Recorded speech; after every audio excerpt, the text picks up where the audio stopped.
Good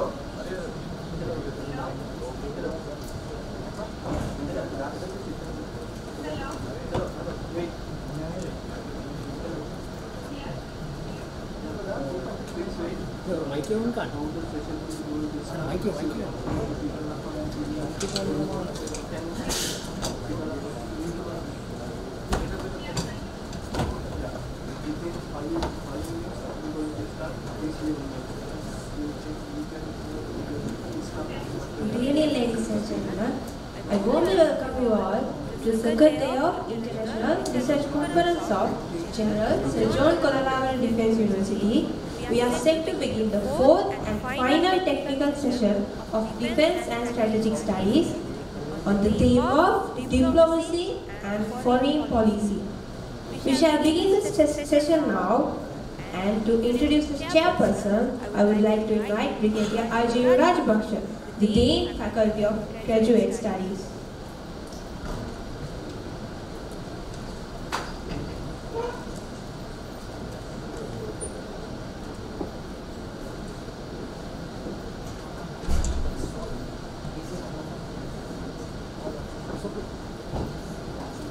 Distinguished invitees, students of General Sir John Colorado Defense University, ladies and gentlemen, good evening.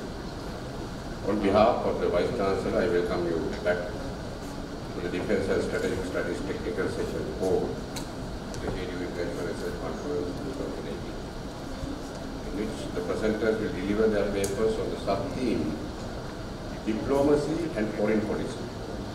It is my pleasure to introduce the chairperson of this session, Professor Ho Kim, Director General, Research Institute for National Security Affairs, Korean National Defense University, Professor Young Ho Kim is the Director General of Research Institute for National Security Affairs, the main research arm of Korean National Defense University, and also Professor at Department of International Relations at Korean National Defense University. His main areas of teaching and research interest include foreign policy and security affairs of Northeast Asia, Republic of Korea-US relations, and international security issues. Professor Kim received both his PhD and MA degrees in political science from the Ohio State University, USA, and his BA from Department of Political Science and Diplomacy at Yonsei University, Seoul. Prior to joining KDU, Kim worked as postdoctoral researcher at the Mercer Center for Education in National Security, Columbus, Ohio, USA, and as an instructor at the Department of Political Science of OSU. He also worked as a research professor at the Research Institute of Unification Studies in Yonsei University.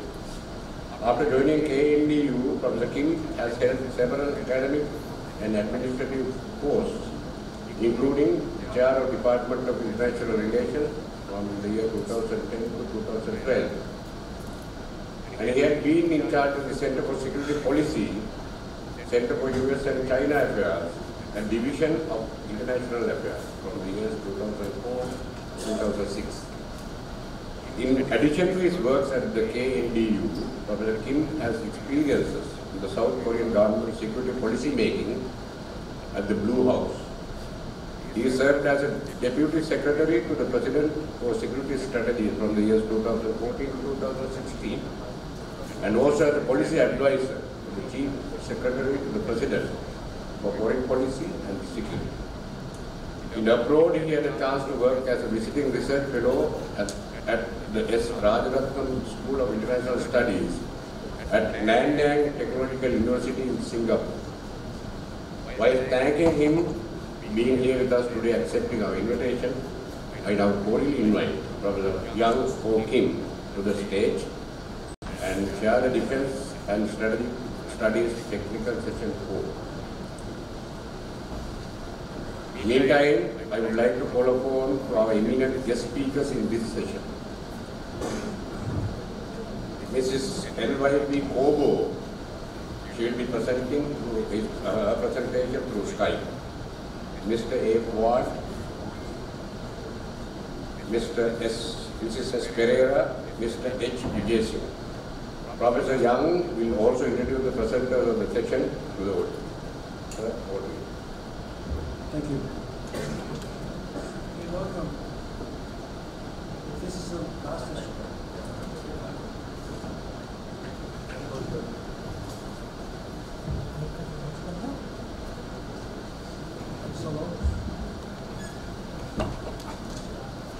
Okay, this is the last session. Finally, we come to the almost concluding part of this whole conference.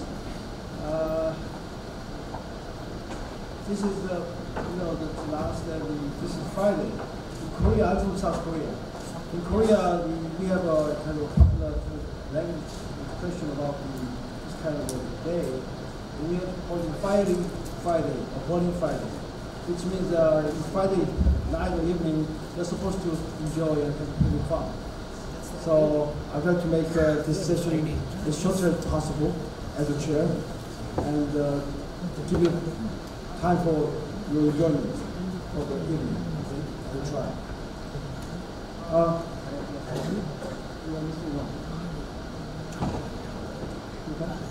Okay. Let me just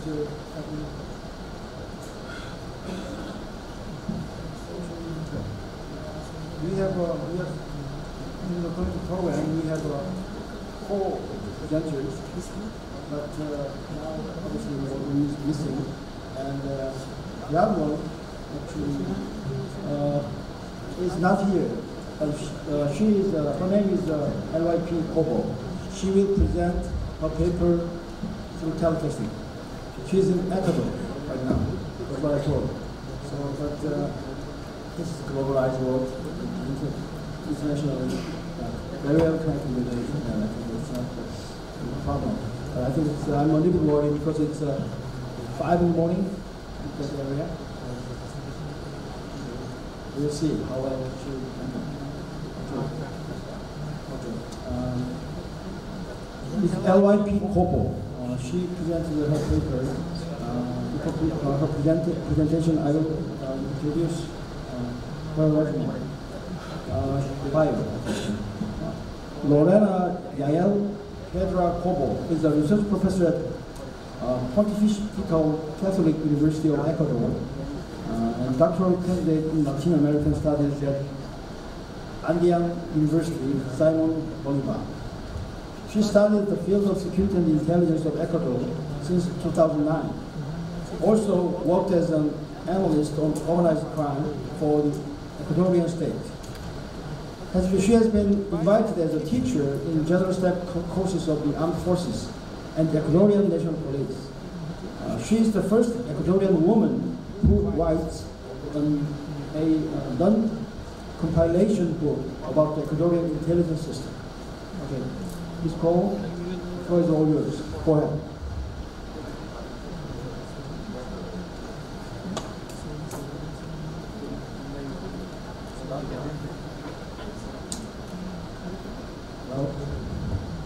Okay, hi. Go ahead.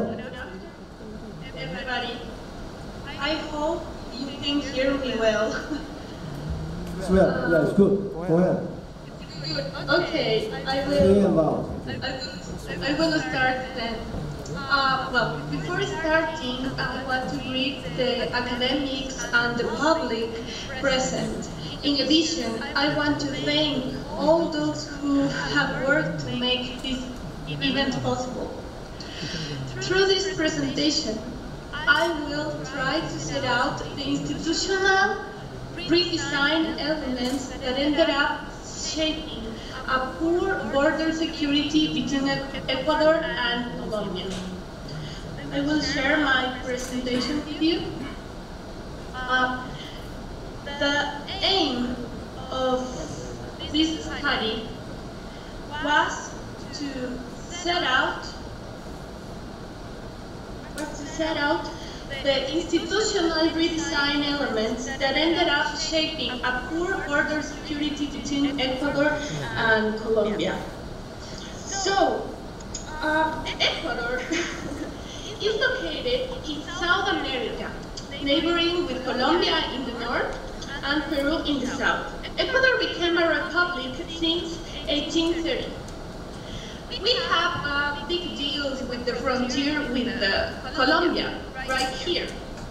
A bomb exploded in the back of the police command on January 27th of this year. In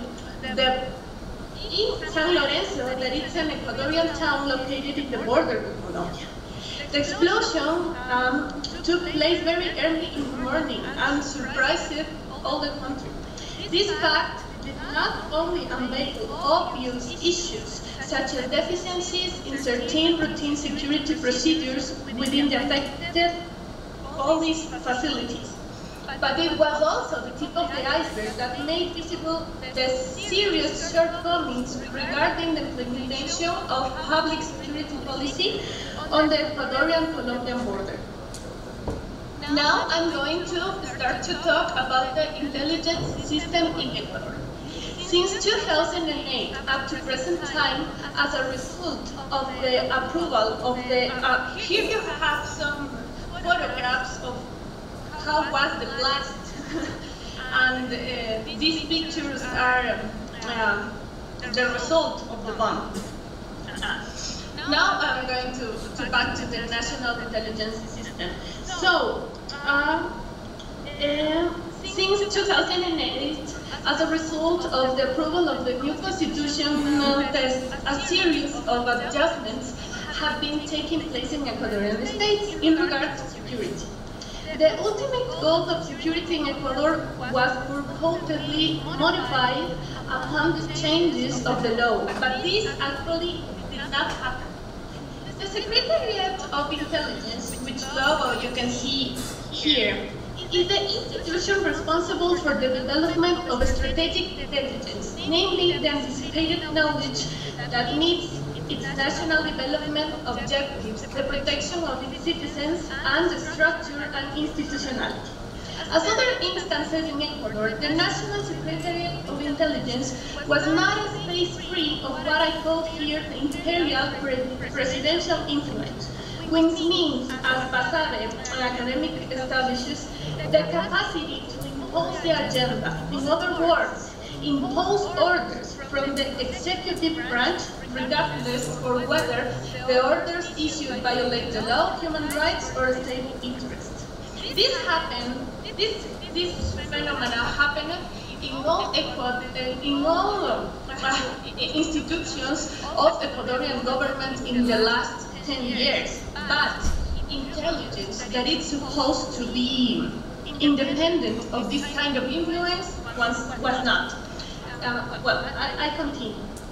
The National Secretariat of Intelligence was not a space free of imperial presidential influence. The centralized function of intelligence agency in Ecuador, which remained unchanged since 1979, is a period upon direct order of Rafael Correa Delgado, who was the president at that time. He built the institutional characteristics of a new intelligence system that will redefine a new structure, and this new structure was the result of two critical junctures.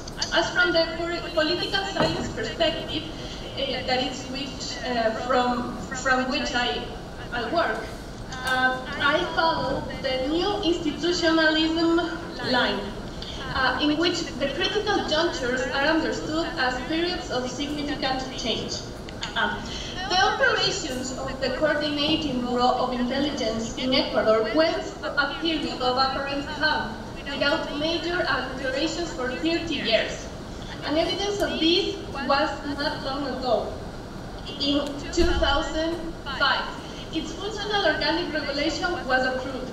It was only after two events considered as critical junctures that the series of attempts to modify the Directorate of National Intelligence led to a real change. The first one was Operation Phoenix, carried out on March 1 of 2008, where targets of the current demobilized revolutionary armed forces of Colombia, which operates in the frontier between Colombia and Ecuador and also inside Colombia, were bombarded at 2,800 meters from the binational border between Colombia and Ecuador. And the second are the events that took place on September 30 of 2010, which were positioned by the executive branch version as an attempted coup d'etat or assassination. How was the structure before? From 1979 to 2008, the Coordination Bureau of Intelligence was a small office with the name of National Directorate of Intelligence, and a structure that no longer exists. And it was, it continued intelligence units from the military and from the police. And even though it was small, this office had the capacity to work well and to really plan, search, process, and disseminate the information related to the risks and threats posed to the maintenance of public order, citizen security, and national security. The DNA was reconfigured from two critical junctures, as I said, and ended up with this structure you can see in the slide. And now, it is like this right now. We have the Secretary of Intelligence instead of the national, the DNA, and we have a military intelligence subsystem, a police intelligence subsystem, we have a President's Protection Service, Tax Intelligence, and the Internal Revenue Service, Customs Surveillance Unit, and Internal Security Management Unit of the President of the Republic. This is the structure that appears in the law, but basically all of these small agencies work just for the President of the Republic, and they forget about national security, and they, how can I say, they look aside the other main important problems that have the country and just focus on how to maintain the last president of Ecuador, Rafael Correa Delgado, in power. And well, this phenomena is what I explained here. So I will talk first of the first critical juncture that was Angostura. In Operation Phoenix, considered a critical juncture, we have two kind of conditions, permissive and productive. The permissive conditions of the subject matter in the eyes of the media that put the intelligence system at the center of the national debate. Prior to these events, the intelligence issue had no agenda in the media, let alone in the civil population. In reference to the productive conditions, these were a consequence of Correa Delgado readings to the last president about the fact.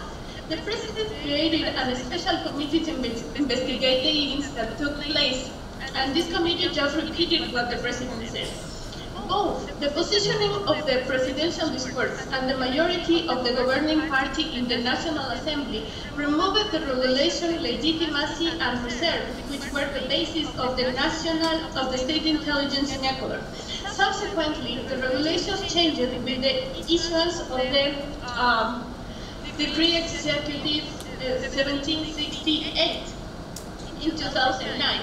Replacing the DNA with this structure, you can see the National Intelligence System with the name of SENAIN. And with this critical juncture, the legitimacy of the intelligence activity was affected as a consequence of two elements. First, that the president said that the past structure, DNA, was copied by the United States and didn't respond to Ecuadorian interests was off.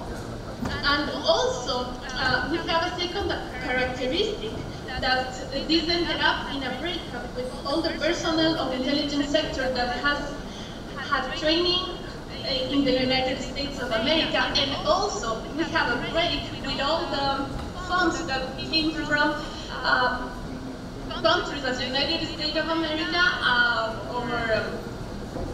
or how can I say, Spain or England. So we have, as a consequence of this, we have a main problem that the new CNI, the new structure, was full of qualified personnel. A lot of young officers just came up in the new structure and were academics without experience of how do intelligence. They just came from the universities. They had PhDs or stuff like that, but didn't know how to work on intelligence. They didn't have operative experience. We have another critical juncture, which is September 30 of 2010. We have the first critical juncture that ended up in a breakup with the United States and fundings from the outside. But with this critical juncture, we have another characteristic that ended up in a poor security on the frontier with Colombia. So, in this case, at 1950 p.m., Ecuador was going through one of his darkest moments. As a result of Rafael Correa's argument that he was kidnapped at the National Police Hospital in Quito, the encroachment of a joint group of the armed forces and special groups of the National Police took place later in the hospital. So the former president will leave those facilities, but also 5 people will die, 2 members of the armed forces, 2 members of the National Police, and a student of the Central University in Ecuador. In addition, a former police officer went into a coma and is still in coma. And there's a lot of ambiguity in this point, regardless of the actual events that took place. Correa expressed the following about the intelligence system: we are blind at ground zero in terms of intelligence or for internal security. For the former president, the flow of intelligence was clean. 3 years later, through an executive decree, a commission was created to investigate the events that took place on September 30 of 2010. The main argument that Correa used was the different entities to which he has ordered the review of the investigation diluted the work. This committee was made up of people close to the former president. Just like the Postura Commission, the delegation investigated the events of September 30. The outcome produced a document and evidence that reinforced the former president's version. So we have the permissive conditions, the productive conditions as in the first critical juncture, where the discourse of the president impact. And as September 30 became a critical juncture that determined the institutional design of the Coordination Bureau of Intelligence in Ecuador, the permissive conditions stemmed from the events. Can you hear me? Ms. Kobo? Yes, can you hear me? Can you wrap up? You already passed it. 4 minutes more. You're spending 4 minutes more. So please wrap it up, okay? I have to end. Okay, I'm sorry that I took too much time, but these are the characteristics that were shaped by the critical junctures. First, mistrust among the police and the military and civil servants. Zeal for the independence of the intelligence function of the influence of the United States of America. Absence of a law that regulates the activity, intelligence activity. A team of young officials in the process of specialization in the field. Excess of personnel without appointment, and discretion in decision-making and directing work. So, because of this discretion in decision-making and directing work, all the work that helped Ecuador to recognize the serious severe danger that actually was existing in the border with Colombia, was just put it aside. The directions for doing the work of the Secretary of Intelligence that were a result of these institutional changes were just to to keep focus on the political phenomena and keep focus on this party, especially the name is Alianza País. And in the way that Rafael Correa will continue in the power, he started to be president in 2007, and he just ended the last year. He was president for a period of 10 years, and he still tried to come back to the power, even though he has a lot of problems with the justice, and he's right now in Belgium hiding from the law.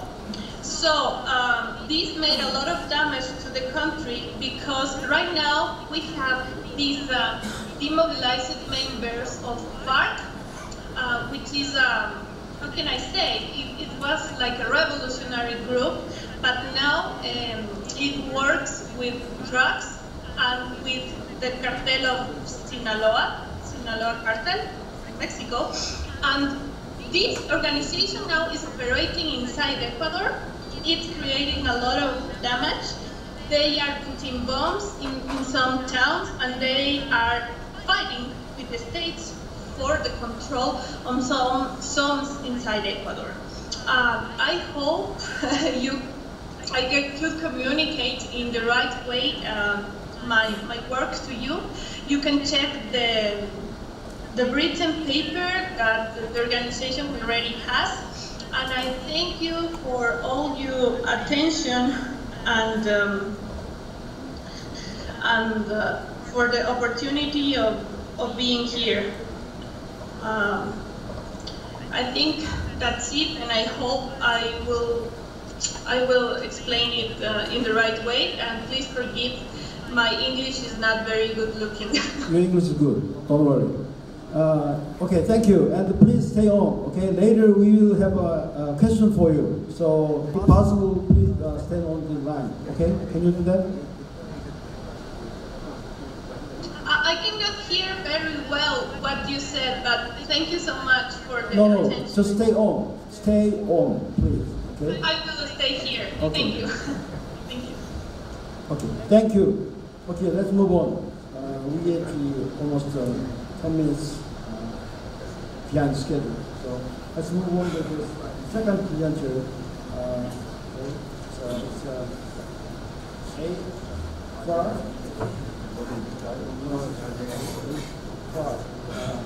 He came a little late, but anyway, he's on time for his presentation. So it's good. Aship Clark is a strategic communication specialist who has developed effective and innovative communications and messaging strategies which have empowered several organizations. He was previously one of the youngest world correspondents to report on the final stages of Sri Lanka's conflict from the war-torn regions in the north and the east of the island. He has contributed to several leading international and local publications on topics related to security, terrorism, jihad militancy, violent extremism, organized crime, and terrorist financing. He also contributed a weekly defense column for one of Sri Lanka's largest national newspapers during the final months of the war, up until its conclusion in 2009. Frank is currently reading for a Master of Science in Security and Strategic Studies at the General Sir John Putalawala Defense University. His areas of interest include counterterrorism, international security, strategic communications, and psychological warfare. Thank you. So, go ahead.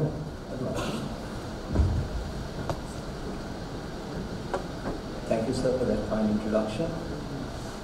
Honorable Chairperson, Dean, distinguished panelists, ladies and gentlemen. Today I'll be discussing on the topic of countering terrorism and violent extremism in Sri Lanka through strategic communication. The subject of violent extremism and countering extremist narratives through social media in the Sri Lankan context is shrouded with much controversy and debate due to its sensitive nature. A few weeks ago, Prime Minister Ranil Wickremesinghe, addressing the Colombo Defense Seminar, emphasized on how the nature of warfare has shifted from physical to the online domain. faith-based religious extremism is currently a global dilemma that is prevailing in many nations. Apart from Islamic extremist groups such as ISIS, which have captured global attention, for conducting jihad, or what is known as holy war, the world has witnessed the rise of Christian extremist groups in Africa, neo-Nazi extremist groups in Europe, Buddhist extremist groups in Myanmar, white supremacist groups in the United States, and even Hindu extremism in India. The key driving force in all these extremist groups is its ideology and its bigoted worldview, which is carefully disseminated through well-crafted extremist narratives.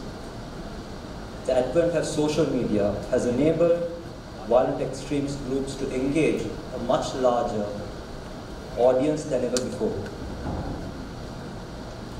In Sri Lankan context, we have seen the rise of violent extremism following the end of the protracted conflict in 2009. This violent extremism in Sri Lanka can be categorized under two main groups. One is Islamic extremism and Sinhala Buddhist extremism. When we talk about Islamic extremism in Sri Lanka, much like most other militant groups that were formed in the 1980s and 90s, Muslim militancy was a byproduct of the LTT, the conflict with the LTT. During the aftermath of the Kathankudi massacre perpetrated by the LTT, in which over 100 civilians were gunned down in a mosque, including children, this event eventually led to a section of the Muslim population in the east and in Kathankudi in particular, taking up arms against the threat posed by the Tiger terrorists. Some of these groups eventually became radicalized and started enforcing their own version of religion, their own extremist version of extremist views on the moderate Muslims that were living in the east and in Kathankudi. This eventually sowed the seeds of sectarian violence, which erupted on numerous occasions with the extremist jihadi groups, which they were called at that time, unleashing violence on these moderate Muslim groups. Due to these events, the Sri Lankan government in 2009 issued an arms amnesty for these groups to surrender their weapons. Even though the situation in the east has a certain amount of control right now and peace and security has been ensured, there still looms the threat of transnational terrorist organizations such as ISIS that propagate similar extremist ideologies. Recently, investigations into ISIS operations in South Asia have revealed that this individual on the top, Mohammed Shafi Amar, who is known as a key figure in recruiting and radicalizing youth from India, Bangladesh and Sri Lanka. Below you could see a picture of, many of you all may figure out who this is. He's a Sri Lankan national, and he was the first Sri Lankan national to be killed in ISIS airstrike in Syria. He was fighting for ISIS. So this basically establishes the fact that ISIS can infiltrate, ISIS propaganda or extremist propaganda can infiltrate Sri Lanka, and Sri Lanka can be vulnerable to such extremist narratives. And people in this country could be captivated by the ideology of terror groups such as ISIS. Since the end of the war, Sri Lanka has seen a rapid rise in Sinhala Buddhist extremism. A prominent Sinhala Buddhist group known as Bolwal Sena has been openly conducting hate speeches inciting violence in a bid to orchestrate calculated attacks on other ethnic groups. In 2014, DBS leader Ganagoda Attenan Satyela delivered a racially charged hate speech which incited a mob of his followers to destroy houses and shops belonging to Muslim community in Beruala, Alukdama and Dargatama.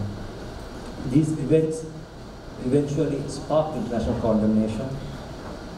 Sinhala Buddhist extremism did not stop with attacks in Muslim population in Beruala and Alukdama. Groups including BBS, Ravana Balaya, Mahasum Balakaya were actively engaged in a systematic campaign of radicalizing youths and conducting hate speeches against other ethnic groups. The most recent attack, led by the Buddhist extremist group Mahasum Balakaya, which happened in Kandy early this year, is a clear example of the devastation they could cause.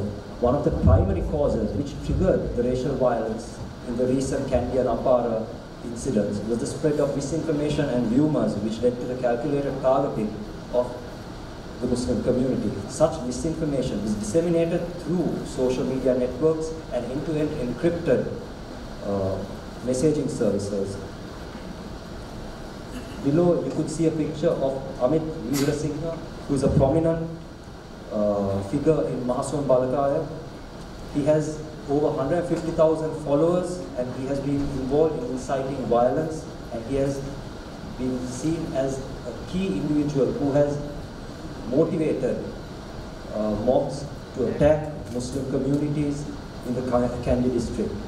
Now this goes to say that this doesn't mean social media and the internet alone radicalizes an individual. Radicalization is a process, and the internet and social media merely act as a tool or a catalyst used by extremist terrorist groups to take their message to a much wider audience. In our day-to-day lives, social media and the internet has become an integral part.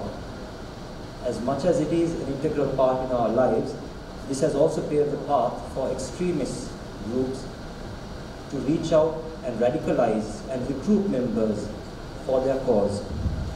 The traditional military approach to root out the scourge of violent extremism has become obsolete. The asymmetric nature of terrorism is such that the world has witnessed how non-combatants can rapidly evolve into violent extremist combatants. Due to the influences of online extremist propaganda, we have witnessed the emergence of lone wolf type attacks committed alone and outside of any command structure. You have less than 2 minutes. The objective of strategic communication is to employ strategies and tactics to prevent violent extremism and to prevent non-combatant in evolving into a violent combatant. There are several reasons why censorship would work. With the recent communal violences, censorship was imposed, but then again there are better alternatives than censorship. One of the main reasons for censorship being effective is that these extremist groups operate within a multi-headed hydra system, making censorship a challenging task. Intelligence agencies cannot ascertain vital intelligence required when there is censorship, and they are unable to even conduct necessary counter-narrative measures. One of the key strategies which could be used in countering censorship is the counter-messaging spectrum. The counter-messaging spectrum includes government strategic communication, alternative narratives, and counter-narratives. These three strategies are key in combating violent extremism. Apart from the counter-messaging spectrum, the implementation of an integrated and specialized communication task force is essential in order to conduct a comprehensive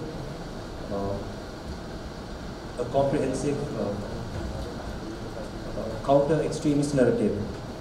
The intelligence requirements in order to conduct counter-extremist operation or strategic communication operation vastly differ from conventional intelligence gathering. The intelligence gathering factors would be emotions, attitudes, language, beliefs, cultures, and social patterns of the target audience. It is also necessary to implement few other key areas which could assist the strategic communication effort.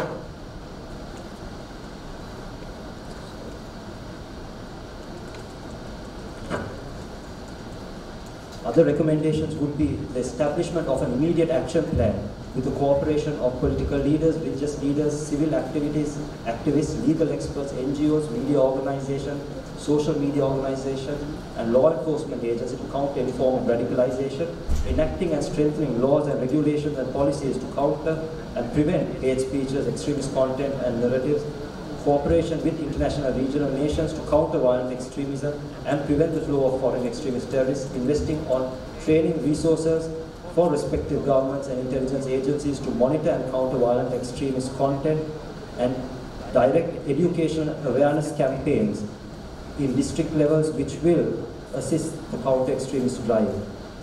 Extremism in all its manifestations is a grave threat to national security, and it needs to be addressed. The absence of a unifying national counter-narrative limits Sri Lanka's ability to effectively fight violent extremism within its borders. Strategic communication is a force multiplier, and its applications in counter-terrorism and countering violent extremism can be implemented in a strategic, tactical, and operational levels. In this age of propaganda warfare, it is the need of the hour to take appropriate steps to counter the rising tide of extremism. Thank you. I know you have a lot to say, but I'm prepared a lot. I'm very, and also I'm already failing since I actually promised you guys a short this is a short one. Now let's move on to the third gentleman.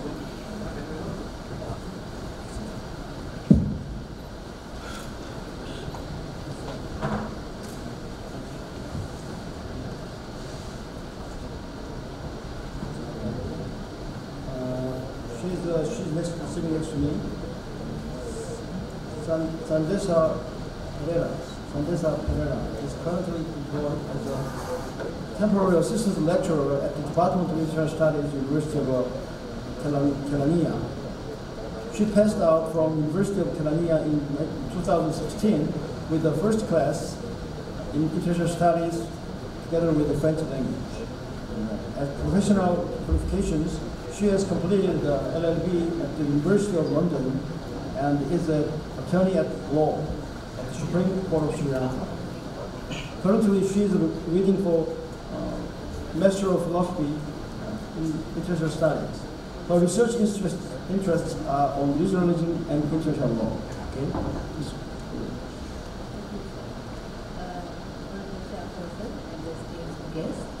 Today my topic is Catalan independence from the perspective of international law. Basically, this is the overview of my presentation. As you all know, the recognition of a state is basically a legal concept. Recognizing a state in the international system is a legal concept which has to be fulfilled through the Montevideo Convention, legal Montevideo Convention criteria, but still today in the contemporary international system it has become more of a political concept, because even though the concepts in the Montevideo Convention are satisfied, it has become more politically targeted concept of recognition of states, because the UN and most of the superpowers, the USA, Russia, and other states who can make an influence in the international system has taken it into their hands to say whether a state could be recognized, whether an entity could be recognized in the international system as a state or not. Basically, the political side of recognition of states, keeping it aside, it has to be done as a legal concept, because that's what it says in the Montevideo Convention. Moving on, recognition of states. As I said, it should be done through the legal process, not through political processes. These are the literatures that we are used in order to come into the conclusion I am going to give in today. And there, in the conceptual framework of recognition is in two folds. It is as de jure recognition and de facto recognition. De jure recognition, in the sense, it's like the legal concepts of recognition. Basically, all the necessary legal criteria mentioned in the Montevideo Convention, if they are satisfied, that entity could be identified as a state. De facto recognition is the current state of an entity. That means they are waiting to be recognized in the international system legally, but not yet recognized. They are in the pending process. This does not specifically apply to states, but also to governments, nations, belligerents, and insurgents. For all these 5 categories, this de jure and de facto recognition can be applied. The theories of recognition are basically the constitutive theory of recognition and declaratory theory of recognition. Constitutive theory of recognition in the sense, in identifying, in recognizing a state in the international system, the consent of the other states has to be satisfied. That means if a state applies to be, if a state intends, they tell their intention that we are willing to be recognized as a state, there should be consent of the other states whether they are willing to accept them in the international system as a state or not. Basically, the United Nations, though it is not a state, it is the main international body which has a say in the international system. So, even when applying for the UN permanent 5 members have to recognize it as a state, and also they have a say in the international system whether this could be recognized as a state or whether this entity could be given UN recognition. That is meant by the constitutive theory of recognition. And the declarative theory of recognition is basically if a state fulfills all the legal criteria and the technical criteria of statehood, then that will be identified as a state, no matter what the others say. The methodology is, I used a case study, I used the Catalonia case study in this presentation to see whether Catalonia can be identified as a state, because Catalonia unilaterally declared independence from Spain just in 2017 October. Actually, Catalonia is a state under,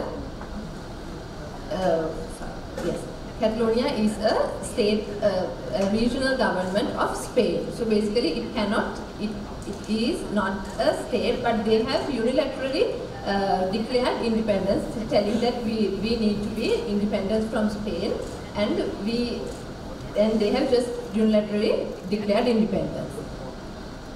It in the sense, in order to be identified as a state, it has to have 4 criteria. The first one is permanent population, second one is defined territory, third one is government, and the fourth one is competence to assume into relations with other states. Those are the 4 criteria mentioned in the Montevideo Convention, whether an entity could be identified as a state. In applying these 4 criteria to the Catalonian case study, I found out that the permanent population, Catalonia fulfills the permanent population category because Catalonia has 16.1 percentage of the full Spain population.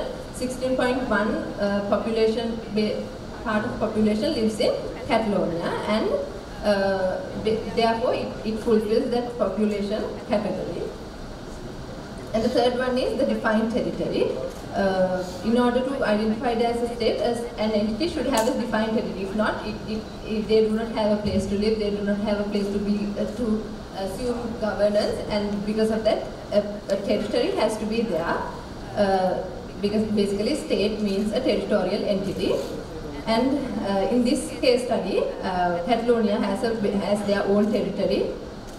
As you saw, they have their own territory with 4 provincial governments: Girona, Lleida, Barcelona, and Tarragona. With all these, we can come to the conclusion they have a separate territory, but in order to be identified as a state, they should have their own naval space and their own airspace. But still, Catalonia has only the land as their own territory, but no naval space, no airspace. That is all under the Spanish government. The third one is the government. In order to be identified as a state, it has to have their own independent government. This is the most critical criteria of this out of these 4, because because Catalonia is a regional government under Spain. So basically, Spain has given Catalonia the power to be governed as their own, as a own country with their own regulations, with their own health facilities, own education facilities, and also with their own police running and administrating everything in that region. But still, all the other administrative facilities such as defense, ports, airports, trains, and basically transport, all are under the Spanish government. Basically, this government is complied under the Spanish constitution, because Spanish constitution has given away the power to function as a separate government, separate regional government to Catalonia. Because of that, it cannot be said specifically they have a separate government, they have an independent government, but still it can be identified they are functioning in their own government. The fourth one is the capacity to enter into relations with other states. That means an entity or a state, or if anyone cannot function in the international system alone. It has to have relations with other states. Catalonia is like the powerhouse of Spain. It is like the oasis. It attracts investments. It attracts investors. And basically the Volkswagen company, Nissan company, all have their branches, their bases are in Catalonia, in Barcelona. Therefore, and also Catalonia accounts for nearly a fifth of Spain's economy. It ponders on the fact that Catalonia is like a powerhouse. Without Catalonia, Spain cannot function as Spain as it is today. That's why I think Catalonia has the power to function alone. But still, that's why they are trying to be separate from Spain and function as their own. But still, Spain does not like that idea. And also, if Catalonia breaks away from them, it would be a greater harm for their country. In addition to the traditional statehood criteria mentioned in the Montevideo Convention, there are additional statehood criteria, which are independence, sovereignty, violation of international law. In order to be an independent or basically a state in the international system, it has to have, as I mentioned earlier, it has to have relations with other states. That means an entity should not be under the authority of another state, and it should separately exist from another state. Yes, under independence also, you all can see that as Catalonia is under the Spanish constitution and Spanish governance, it does not fulfill that criteria, but still it fulfills the sovereignty criteria. And moving on to the final one, the violation of international law, that is like the base of this presentation, because Catalonia has basically violated international law, because in the Article 151 of the 1978 Constitution of Spain, it says if a regional government does not comply with the obligations of the Constitution or the laws it imposes or acts in a way that seriously undermines the interests of Spain, the national government can take measures against that government. So basically it has happened now, because the Catalonian referendum is considered to be illegal, and they have taken away the effects of the referendum, mentioning that it is done in an illegal way, it is done violating the constitution of the Catalonia. Based on that, we can come to the conclusion that under the Montevideo Convention, Catalonia does not have a specific territory, because it does not have a naval space or air space, and also a separate government, because it already functions under the Spanish government. And also under the additional statehood criteria, Catalonia does not have independence, because it is part of Spain, and it is under the authority of Spain, and also it has violated international law, basically Article 155 of the Spanish Constitution. Due to that reason, it can be identified that Catalonia is merely a regional government or region under the Spanish government, Spain, but not a separate entity. Thank you. You guys,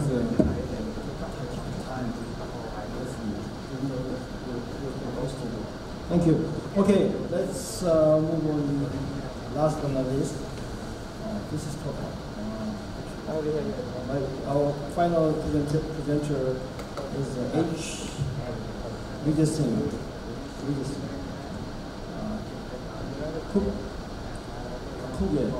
가쁘게 달아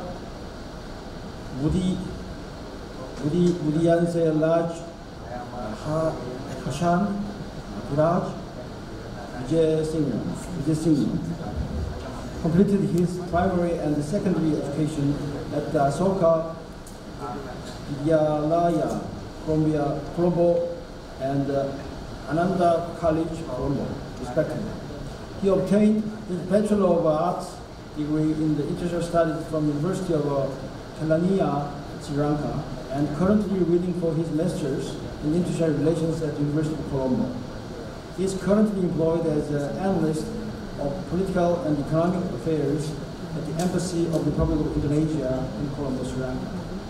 His research areas include geopolitics, regionalism, and foreign policy studies. Okay, go ahead. Chairperson, panel, ladies and gentlemen, good evening.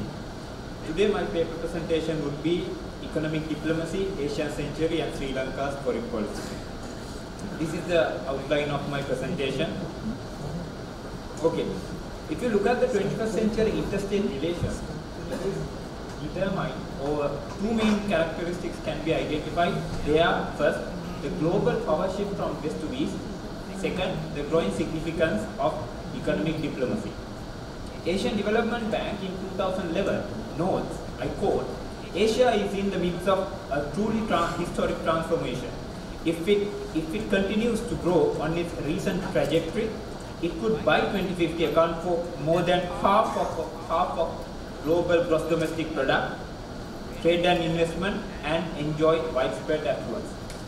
Unquote.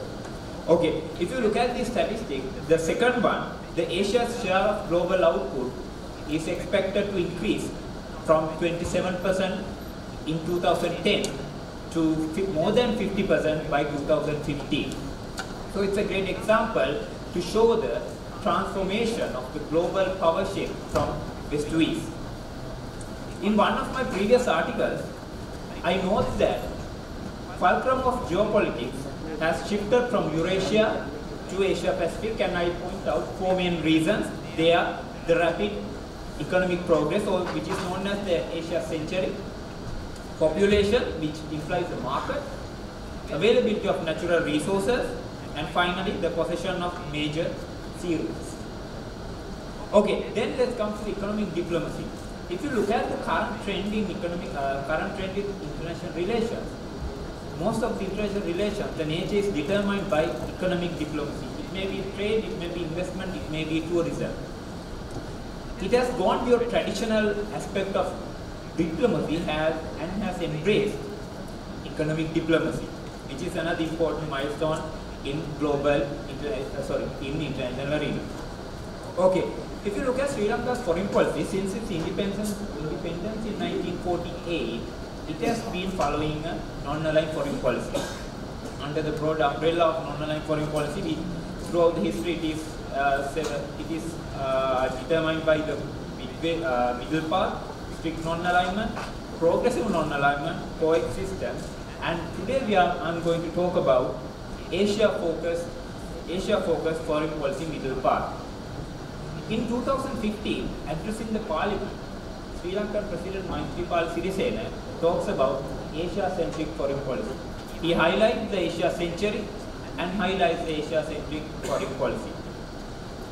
Okay, let's come to research objectives. The main research objective of this study will be to understand the changes of Sri Lanka's foreign policy to cater this Asia century and see whether how Sri Lanka has benefited from these changes and how can Sri Lanka be benefited from these changes in the future.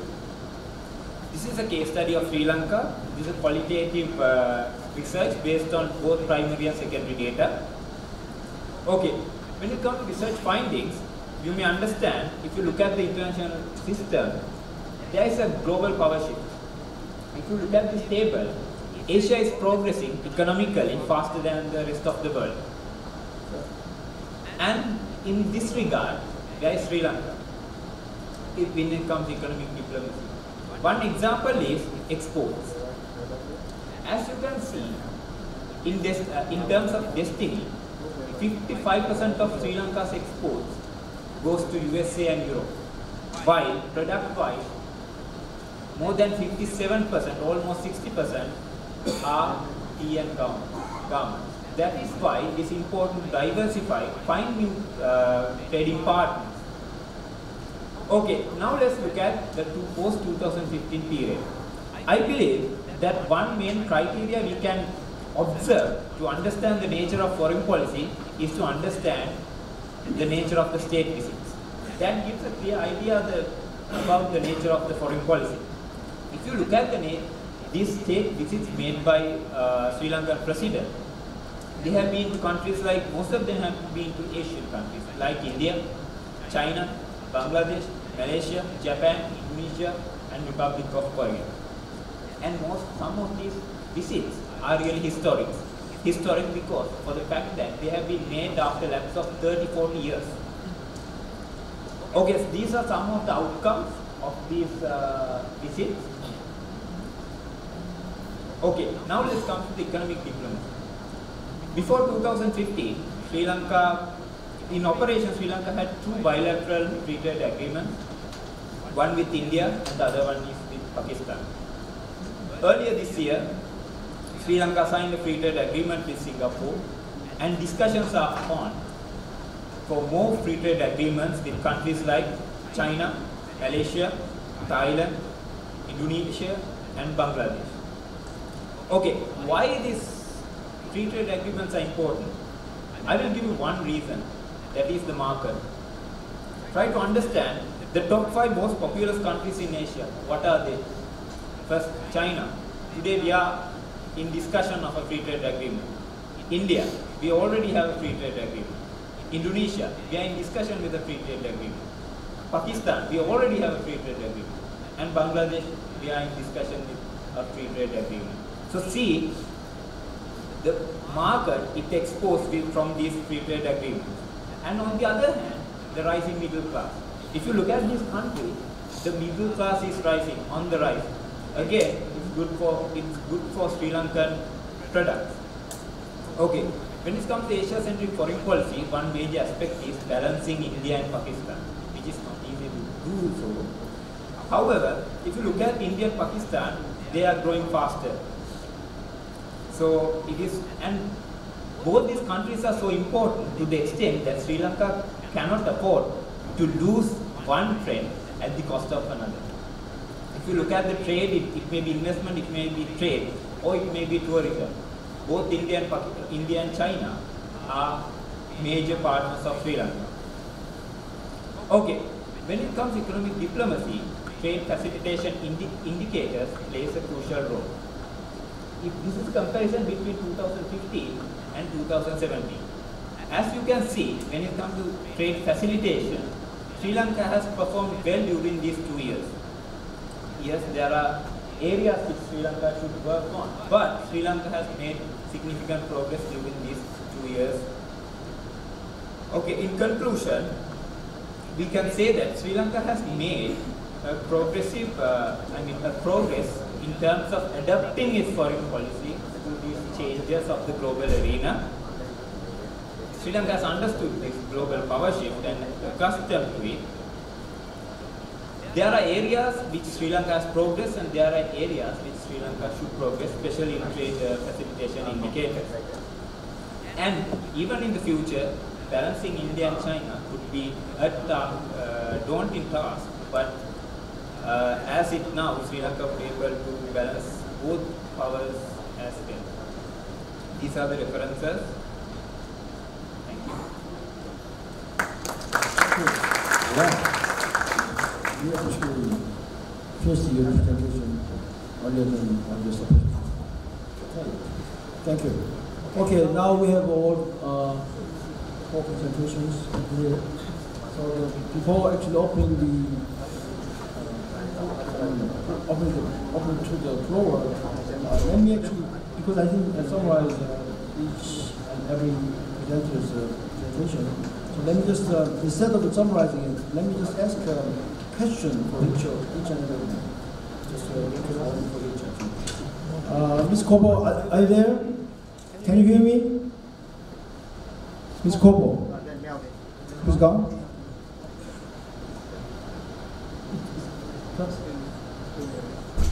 She's on? Okay. I'm here. Okay, good.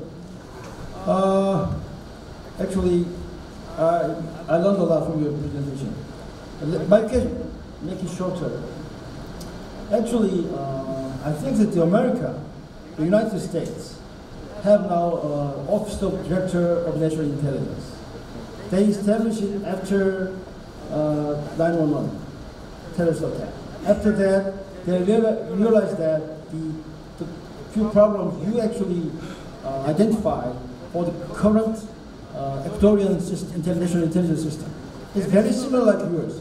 Actually, the Office of Director of National Intelligence in the United States is very similar. It actually kind of combined all the intelligence system in their country about 12 or something like that, 12 or 16.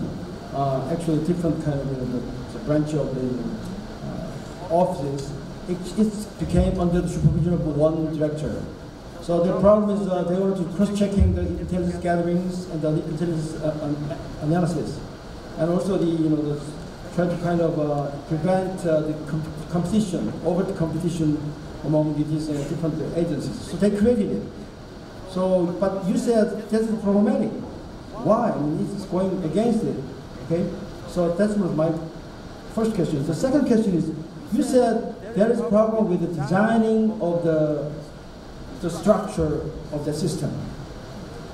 But to me, you pointed 6 problems with that structure. But to me, it's not a problem with the structure. It's rather a problem of management. The structure doesn't have anything to do with the problems you pointed out. So that's my question. The second, actually, Mr. Ross, have you heard of the whole of government or whole of nation approach? I mean, you pointed out, it seems to me that you actually suggest a better solution lies in this kind of more integrated and coordinating effort. So that's what called exactly in whole of government, whole of nation approach. So maybe you can find some kind of useful thing from that kind of materials. But actually, the thing actually reminds me of that. With that problem is usually when you talk about this kind of propaganda and also counter-propaganda kind of strategy, there is some kind of dilemma between how can you protect the national security versus how can you protect human security, personal, the privacy. So, have you ever thought about that kind of dilemma with it? Third, is Pereira. Okay, you said, this is wrong. It's not actually acceptable. Country Catalina in Spain. But you mentioned about the Montevideo Convention. There, you said that independence and government, 2 factors. But actually, these nations, or these nations, actually try to get independence and government. Right? That's why they announce they pursue the recognition. So without, it cannot be a reason for not being recognized, because that's what they want to have. So, and also I think that there is actually well-known principle of self-determination. If certain group of people, which we can call nation, not ethnic group, if we can call it nation, what if they pursue their independence with a non-violent method? Why not? Let them. That's my opinion. Okay? 4. You can see one. Okay. I think that's you made a very interesting point. Okay. You need the economic diplomacy for the Singaporean, Sri Lanka. And so one of them is pushing more aggressively or actively with making FTA to trade agreement. Why? You haven't explained it. You explained it only, there's a big market there. But that's not explanation at all. I mean, of course there are a lot of big markets out there, many countries. You have to be more specific. Why? The bilateral, the FTA is more kind of beneficial to your country. You have to be more specific. And with whom? You have to kind of analyze pros and cons, advantages, cost and benefits. Why you need that? Actually, frankly, when I read your abstract, I thought that this can change the world, Indo-Pacific. Now we emphasize Indo-Pacific. So because of that, actually Sri Lanka now gained geopolitical advantage. So it's kind of newly acquired asset of your geopolitical advantage. It can be a leverage for your economic diplomacy. So I thought that that's would be your kind of logic and argument, but I couldn't see that kind of argument, unfortunately. So have you ever thought of that kind of argument or development, your kind of analysis for that? That's my question. Okay. While thinking answer to my question, why don't you ask your question to our presenters? Now I'll open the floor to ask a question to our presenters. Okay, while gathering the questions from the audience, you can go to the next one. Okay? Anybody? Okay? Thank you. 3 great presentations. 3 quick questions. One to Mr. Ujay Sinha about seeing this. So Ujay Sinha, seeing the entire bilateral agreements as diplomatic policies between nations. I would like your opinion as to see the other side of the coin. Then diplomacy itself, this could be strategy by the more powerful nation. It could be the use of soft power or the use of smart power. And when you have a bilateral agreement, who's being smart? It's generally the more powerful state, and in your context of the presentation, the more economically powerful state. So it's rather than being diplomatic by Sri Lanka, it could be being played by the smart player. There's a question, and also from Pereira, you outlined that in the terms of additional statehood criteria with regard to independence, that Catalonia does not have it because they do not have a constitution. But that is not a barrier because it's a regional government, and the moment the regional government passes and enacts a constitution, according to the conventions and also especially according to international customary law, that criteria will be fulfilled. Most importantly to Mr. Ford, he spoke extensively about the Katankud issue, which I had followed with a lot of academic research interest. And you spoke about the need for a strategic task force, that was the exact term that you used, to combat such extremist violence in Sri Lanka. Do you not think, my third party observation was that the Katankud issue or the KDU issue, which arose recently, was very well managed by the state, and also especially with a lot of cooperation and extensive capacity of the Sri Lanka armed forces, private forces. So having such a successful and a well-doing army forces, do you think we still need a special task force? Because I feel that our armed forces are very well capable in handling that. Thank you, Mr. Chair. Thank you. Okay, let's stop here and then listen to the answer first, and then I will open the floor again. Okay. So which one?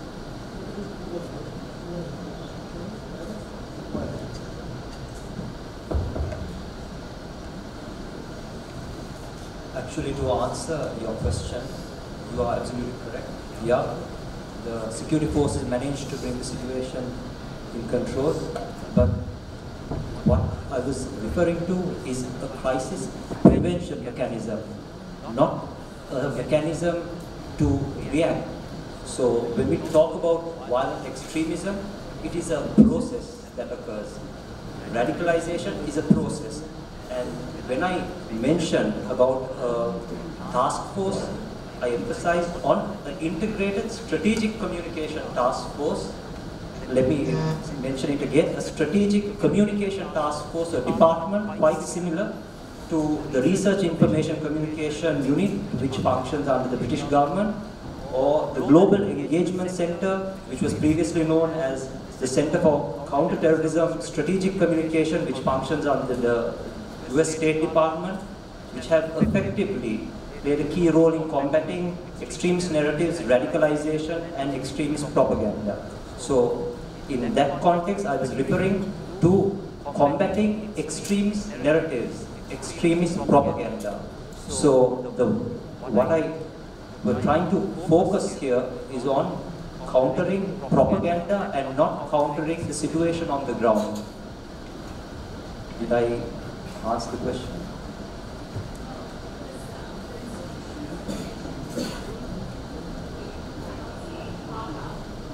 So in the US, which is not, that strategy or that institution does not fit our institutional framework. So those two, though they have success stories, they have their own failures, they are not completely successful, but they do not fit in the Sri Lankan context. I think currently the state, in means of armed forces, is doing a better job than they do. Yeah. Of course, it could work in an integrated mechanism where the armed forces, of course, could play a key role in projecting counter-terrorism or counter-extremist propaganda narratives, because the objective here is to ensure that violent extremism does not occur through the online domains, and to ensure that a combatant, non-combatant doesn't evolve into a radicalized enemy combatant, because we live in a world where lone wolf type attackers exist, and in such a situation these guys commit atrocities alone and act based on motivations and based on the inspiration that they get from online extremist propaganda. So it is a mechanism to prevent such violent acts occurring. It is of course, it's an alternative to censorship, because censorship in many cases have not been 100% success. But a gradual process of countering extremist narratives have proven to be a success. Thank you. Okay, let's go to Ms. Kobo. It's your turn. Please answer your question. Hello, it's my time to answer? Yes, it's your turn. Go ahead. Thank you so much for your kind comments about my presentation. I wish I would answer in the right way because the audio is not so clear. In first instance, in the past, we had a strong support from the United States of America, from England and other countries of the European Union to establish the security system and of course the intelligence system in Ecuador. So mostly all of the fundings, for example, for drug fight and terrorism fight inside Ecuador come from the United States. As an example, from the buildings till the special amounts of money that you need to pay for information inside the criminal organization. All of that came from the United States. And that created a problem because the loyalty of this intelligence corps was perceived as just for the United States, not for Ecuador. And a misreading of the way this kind of international cooperation works make possible the ex-president Rafael Correa to position as a bad thing this cooperation with the United States. In fact, when the cooperation with the United States in the fight against drugs ended as a consequence of the change in the policy and inside the intelligence system, the drug trafficking in Ecuador grew up. And now we appear in a privileged site on the ranking of drug trafficking in the region. And that happened with the cooperation with the United States. Now we have another president. The government had changed, and we are trying to go back in time and trying to recover some of the international cooperation with the European Union and United States and other countries to fight against drugs and organized crime. Some of the studies of United Nations crime section, organized crime section, said that Ecuador was a kind of refuge for organized crime structures, because to come inside Ecuador you don't need a visa as a tourist, and anyone inside the country is considered with the same rights as Ecuadorian citizens. And that is good for human rights, but that can be bad for security of the country if you don't have all the capabilities. That's for the first question. I'm not sure I hear well. And about the second question, that one I was able to hear better. As you said, there's not a problem in the structure, inside the intelligence system. The problem, and I wasn't able to explain this very well, and I thank you for the question. That helps me a lot to clarify my point. The problem is the characteristics, the cultural characteristics inside the structure of that is supposed to centralize the intelligence information inside the country. The first and the most nocive characteristic is that more than the 90% of the people that works in this agency that centralizes intelligence of the country is not bureaucracy from a career, from how can I say, from a career or from a that has formation in intelligence. The 90% of the people working in this office is people that belongs to the party of the government, Alianza País, and that is put there to work without any knowledge about security, intelligence, and these people that earns a lot of money, and it's easy to make these people. Ms. Cobo, please just wrap it up, okay? Sorry. I will. Yeah.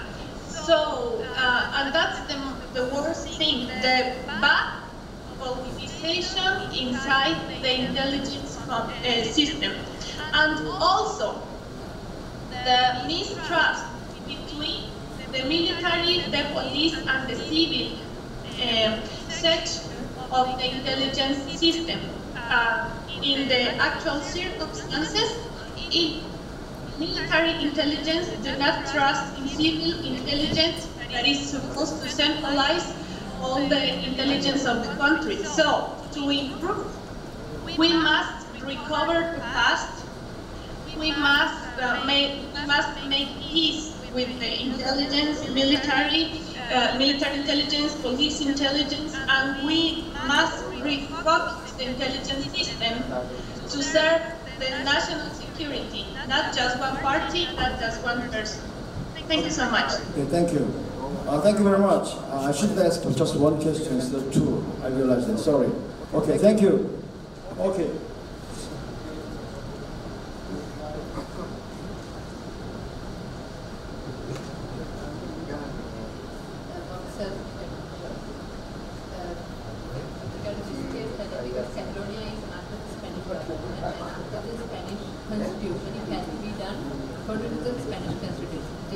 Just because Catalonia has the idea to be independent government, it can't do that overnight.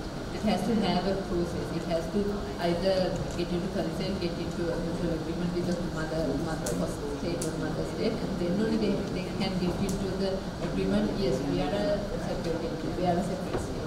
Just because they tell that we have this, because we fulfill this criteria and we need to be determined. So we a sovereign state, we have to be an independent state.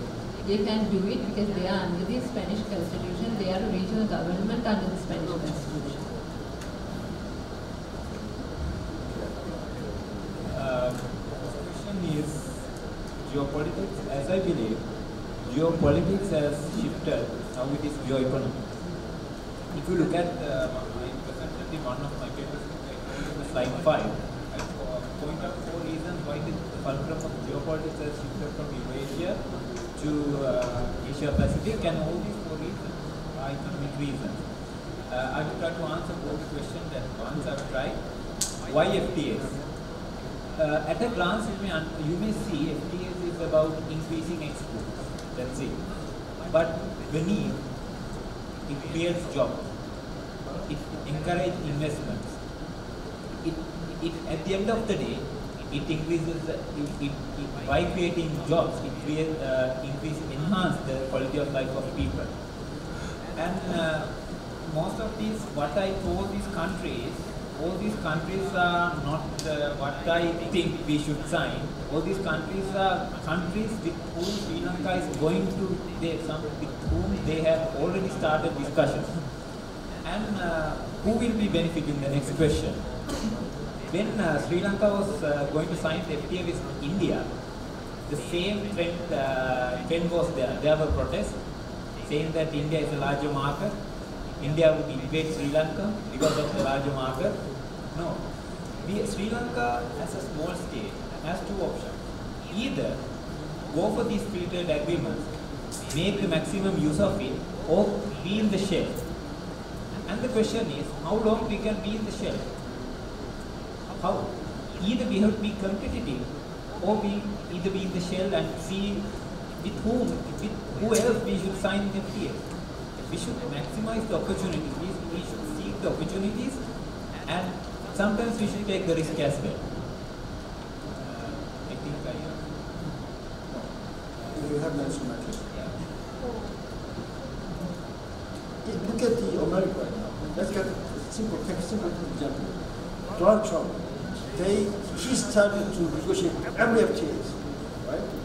So signing FTA does not guarantee Sri Lanka to increase your trade with that country.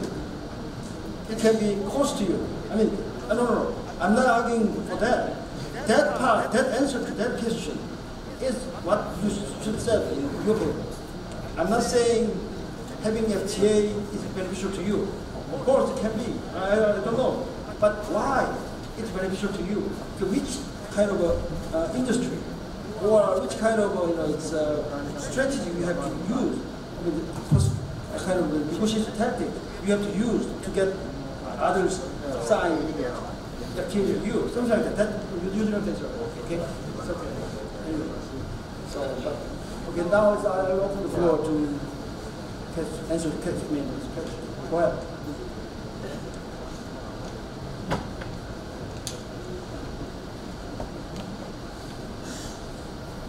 Thank you, sir. I'm Arnoldo Peterson from Sri Lanka Airport. My question goes to Ms. Pereira. Within the constitutional requirement, is there any major force for this Catalonian people was independence against human rights violations or any other injustice. They don't have any such violations. It's basically the constitutional restrictions. The other thing is, it's not a landlocked country. Yeah. So they may request from UN or some other bodies to consider their request because they have some avenues. Yes, to give them naval space and the airspace. We may research in that perspective.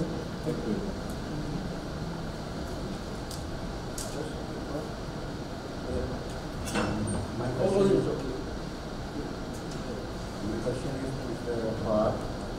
It's about violent extremism. In today's context, the violent extremism, as I identified, that they attack mind state rather than land state. So for the main, for that, the main source, they are using the social media. And given that censoring is not that going to be effective because there are many other ways to go through this censoring. So what do you think, how we can prevent these, because it strikes terror in all over the world. They strike somewhere in the world, some brutality is on the web, and it strikes terror in all over the world. So ISIS, for an example, ISIS is not in Sri Lanka, but the moment we hear the name of ISIS, every Sri Lankan will fear. So what are the measures we can take to prevent such terror is spreading over the world?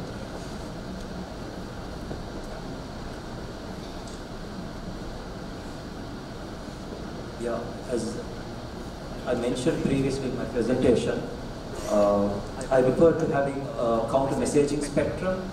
It was developed by the Institute of Strategic Dialogue, which focuses on government strategic communications, alternative narratives, and counter-narratives. So when we talk about government strategic communications, it is to present the government's policy or image on its fight against terrorism in a positive manner. Alternative narratives is to find a method to provide compelling stories and narratives to alter the perception or the mindset of an extremist organization or a person who is vulnerable to radicalization. In counter-narratives, what we would do is we would counter directly extremist content. So in this scenario, the best option in countering violent extremist narratives is to adopt these strategies. These strategies can be implemented through, as I mentioned, an integrated strategic communication task force, because communication is the key. The key weapon of any terrorist group is not its ability to strike or commit violent atrocities. Its key is how they project the image, of terror. So the only way that we can counter it is by challenging their ideology, challenging the extremist narratives. That is the only way forward in the current age of propaganda warfare. If you see, there is a trend in terms of ISIS or any extremist group, they operate through social media networks. They operate through using end-to-end encrypted platforms. So, in order to have a comprehensive counter extremist measure, we have to look into the communication aspect of it, because communication is the key in countering such extremist groups. Thank you. One last question. Okay, I will accept one last question. Anybody? No? Good. Yeah. Let's close it. Okay. Everybody wants to go home. Okay, good. Actually, while I'm listening to this presentation and reading abstract of all presenters' paper, I tried to find out the kind of common theme shared by all four of them. It was not easy. And we have two non-traditional kind of security issues and two actually traditional. So the issue-wise, it's not cannot say one thing. But I found out that the approaches to solve this problem is mostly belong to the liberalism. So so-called liberal paradigm in international relations studies. So that emphasizes institutions, international laws, international cooperation, economic integration, stuff like that. So that's it's kind of surprising because being liberal, or this is we call it liberalist, being liberalist in the countries like Sri Lanka or even South Korea, the small middle states,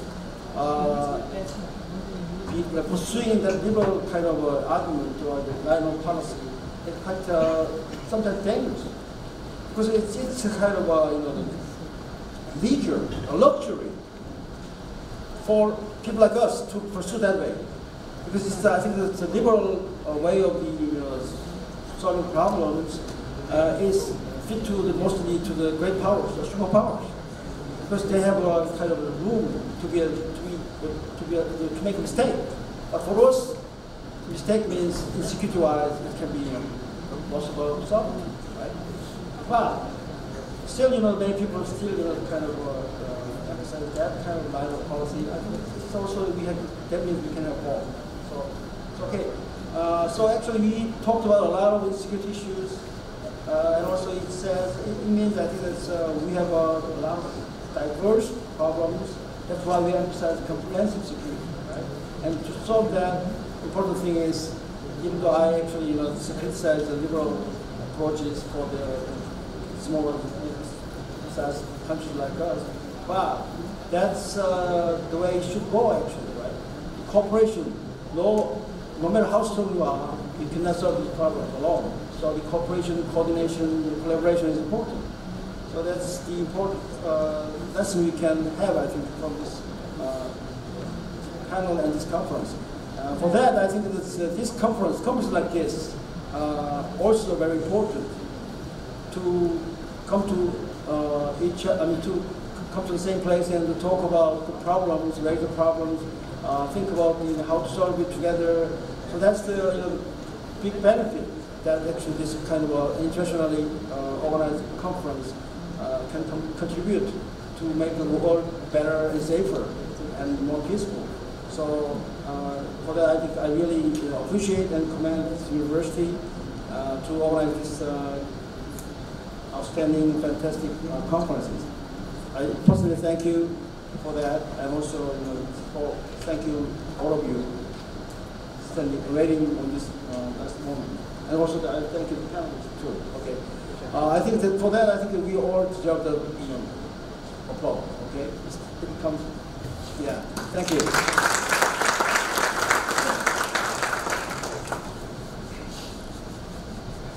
Ladies and gentlemen, we have successfully concluded the Defense and Strategic Studies final technical session of KDU IRC 2018, which explored an array of diplomacy and foreign policy from different perspectives.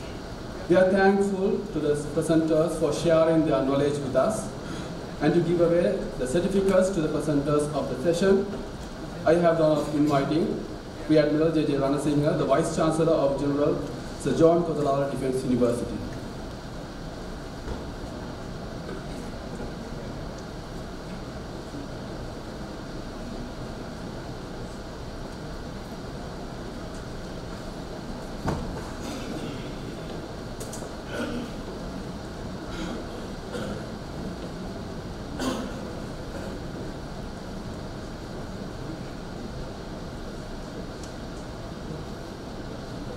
A. Suraj,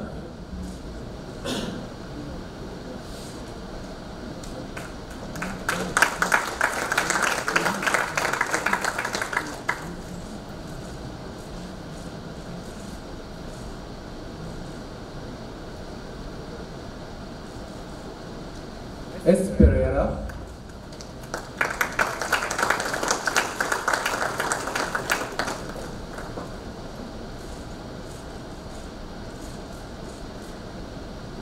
H. Vijay Sinha,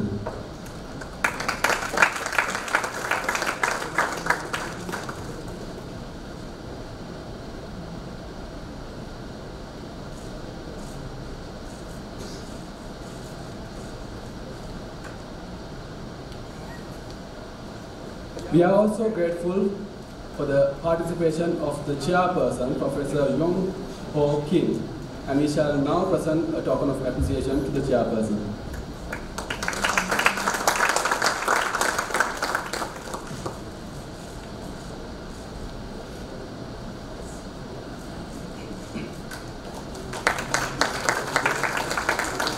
So please remain on the stage. Now let me invite the members of the expert judge panel who has evaluated the presentations of the presenters of KDU IRC 2018 to the stage to present their certificates in appreciation of their valuable service. Professor Aman Jayawardena,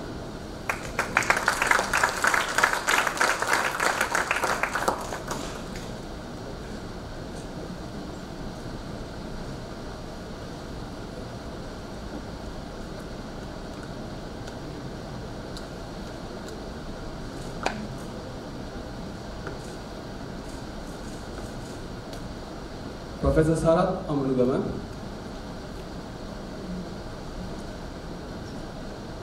Colonel JMC Jayavira,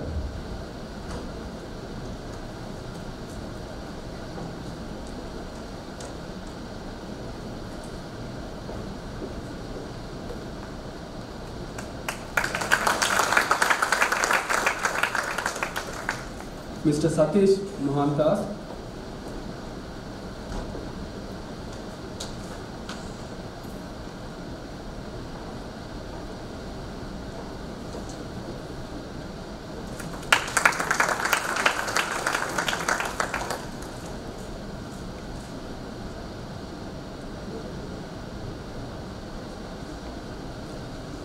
Mr. H.M.N. Herat.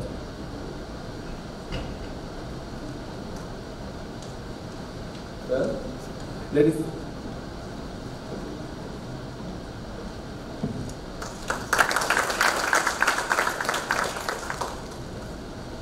and gentlemen, today we had the privilege of listening to 16 paper presenters who shared their valuable knowledge with us. At KDU, we acknowledge and reward the best effort taken. During the session, an expert judge panel has evaluated the presentations, and we are now ready to announce the award for the best paper at Defense and Strategic Studies technical sessions. Ladies and gentlemen, the award for the best oral presentation goes to A. Furad.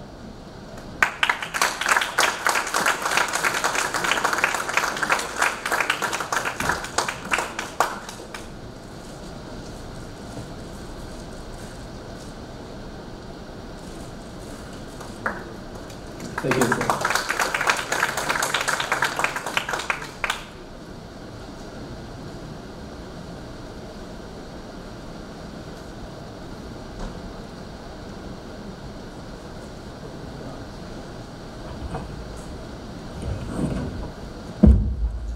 I hereby declare IRC 2018 closed.